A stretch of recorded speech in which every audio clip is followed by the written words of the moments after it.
अस्सलाम वालेकुम। समझने की ज़रूरत है इंसान और शैतान, ये जैसा रात और दिन है, झूठ और सच है, काला और गोरा है, बदबू और खुशबू है, ऐसी इंसान और शैतान है। ये इंसानी सूरत और शैतानी जो दिखाई में नहीं आता, क्या इंसानों के अंदर में शैतान का कोई असर आता है? वो शैतानी ताकत के असर में वो बहक जाता है। और मुनाफिक का पहचान होना चाहिए। और मुनाफिक का पहचान हुजूर अकरम सल्लल्लाहु ताला अलैहि वसल्लम के दौर में कब हुआ था? जब उन लोगों मस्जिद बनाने में कामयाब हो गए।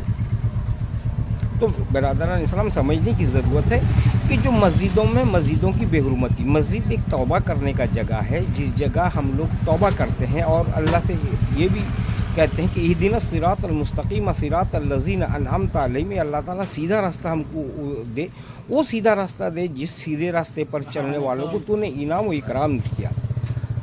तो ये समझने की ज़रूरत है, जब उसी मस्जिद में हमारे बच्चे भगदड़ मचाएं और नमाज़ पढ़ने वाले कैसे नमाज़ पढ़ सकते हैं? जब नमाज में खलल आ जाए तो फिर वहाँ पर हमारे लिए और आपके लिए क्या हालात पैदा हो सकता है? तो इसको समझने की ज़रूरत है। जब तक हम शैतान की हालात से हम लोग जानकार ना हो सकें, शैतान से अपने आप को बचा ना सकें, तो हम मुसलमान की कैटेगरी में किस हिसाब तक रह सकते हैं? ये समझने की ज़रूरत है। इसीलिए कलाम पाक के तिलावत से पहले लाजिम है औज़ुबिल्ला।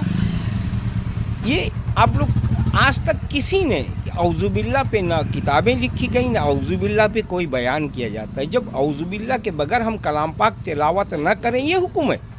जब औज़ुबिल्ला को ही हम नहीं समझ पाए तो हमारे अंदर की वो हालत कैसी आएगी कि हम शैतान से कैसे दूर हो सकेंगे? जो इस्लामी माहौल पे और ख़ास करके मस्जिदों में जो बेहुरमती होती है कि मस्जिद में जब एक आदमी नमाज़ पढ़ता है उसके सामने से कोई गुज़र नहीं सकता, कोई आवाज़ नहीं कर सकता। मस्जिद में अगर आप दुनियावी बातें करते हैं, खेल कूद की तो बात दूर की बात है, वो 40 दिन का मकबूल इबादत ख़त्म हो जाता है जब इन बातों का आप कहते भी हो।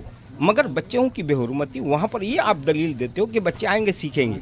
मस्जिद लफ्ज़ अरबी है, सजदा करने की जगह है। मस्जिद सीखने का जगह नहीं है। सीखने के लिए मस्जिद नबवी से के साथ में मुंसलिक एक जगह था जो सीखने वाले वहाँ मौजूद रहते थे। और उस दौर का बात अलग था, उस वक्त जगह की कमी थी, बनावट की कमी थी। आज मदरसा और मकतब ये दो चीज़ है, सीखने सिखाने की जगह है। सीखने सिखाने के लिए उस्ताद लाजिम है, शागिर्द लाजिम है। अगर उस्ताद ना हो तो शागिर्द किससे सीखेगा? और शागिर्द ना हो, उस्ताद पढ़ाए कैसे? तो मस्जिद जो है वो सजदा करने और तौबा करने की जगह है। अल्लाह हाफ़िज़।